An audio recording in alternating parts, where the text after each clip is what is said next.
Function ಕಾರ್ಯಕ್ರಮ ಏನಾರ ಇದ್ದು ಅಂದ್ರೆ ಕುಬಸ ಲಗ್ನ ಇದ್ದು ಅಂದ್ರೆ ಎಲ್ಲರೂ ಹೋಗ್ತಾರೆ. ಎಷ್ಟು ಸಾವಿರ ಮಂದಿಗೆ ಅಡಿಗೆ ಮಾಡ್ತೀರಿ ಲಗ್ನಕ್ಕೆ ಹೋದ್ರೆ? 5,000 ರಿಂದ 10,000 ತನ ಮಾಡ್ತೀರಿ. ಬರೀ ಹೆಣ್ಮಕ್ಳ ಮಾಡೋದ್ರಿ. ನೀವೇ ಕರ್ಕೊಂಡು ಹೋಗ್ಬಿಡ್ತೀರಿ? ನಾವೇ ಕರ್ಕೊಂಡು ಹೋಗ್ಬಿಡ್ತೇವೆ. ಮುಂದಾಳತ್ವ ನಿಮ್ದ? ಕರ್ಕೊಂಡು ಹೋಗ್ಬಿಡ್ತೀವಿ. ಅವ್ರೆಲ್ಲ ಅಡಿಗೆ ಪಲ್ಯ ಗಿಲ್ಲೆ ಅನ್ನ ಸಾರ ಚಪಾತಿ ಅವ್ರು ಬ್ಯಾರೇನ. ನಮ್ ಕಡೆ ಮದುವೆ ಅಂದ್ರೆ ಜಟ್ ರೊಟ್ಟಿ ಚಪಾತಿ ಅದೆಲ್ಲ ಬೇಕು, ಎಲ್ಲ ನಿಭಾಯಿಸ್ತೀರಿ? ಎಲ್ಲ ನಿಭಾಯಿಸ್ತೀವಿ.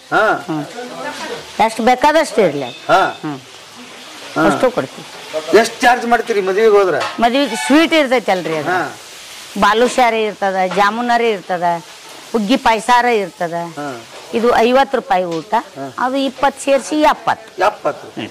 ಹುಗ್ಗಿ ಕೊಡ್ತೀರಿ ಸೇಮ್? ಭಾರಿ ಆತಲ್ಲ. ಆದ್ರೆ ಇನ್ನೇನದ ಗಾಡಿ ಬಾಡಿಗೆ ಕೊಡ್ಬೇಕು ಅವ್ರು. ಗಾಡಿ ಬಾಡಿಗೆ ಕೊಡ್ಬೇಕು. ಮತ್ತ ಅಲ್ಲಿ ಹೋದಾಗ ಇಲ್ಲಿ ಹೋಟೆಲ್ ಹೆಂಗ?